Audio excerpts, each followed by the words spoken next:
Hello all, ఈరోజు మనం meal maker veg pulao చేసుకుంటున్నాం.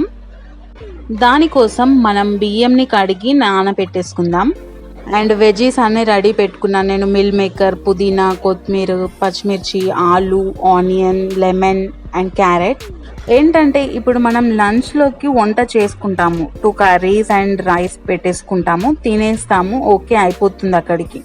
మళ్ళీ నైట్కి కొంచెం కర్రీస్ మిగిలినా కూడా మళ్ళీ కర్రీ వండుకోవాలా అని అనుకున్న టైంలో ఇలా మనం వెజ్ పలావ్ సింపుల్గా చేసేసుకుంటే అయిపోతుంది.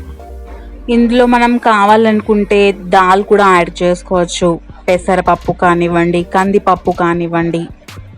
నేనేంటంటే యాడ్ చేయలేదు, ఎందుకంటే ఆఫ్టర్నూన్కి వండిన కర్రీస్ పప్పు ఉంది, ప్లస్ గోబీ టొమాటో కూడా ఉండే, కాబట్టి నేను ఇందులో పప్పు యాడ్ చేయట్లేదు, కాలీఫ్లవర్ యాడ్ చేయట్లేదు, టొమాటో యాడ్ చేయట్లేదు.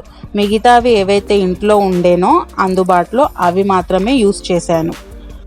కావాలంటే మనం ఇందులో బఠానీ కూడా యాడ్ చేసుకోవచ్చు. పచ్చి బఠానీ ఇప్పుడు దొరకట్లేదు, ఎండు బఠానీ ఇప్పటికిప్పుడు మనం నానబెట్టలేము, అది నానవు కూడా. ఎందుకంటే నేను అప్పటికప్పుడు డిసైడ్ అయ్యి వండాను ఈ సోయా వెజ్ పలావ్.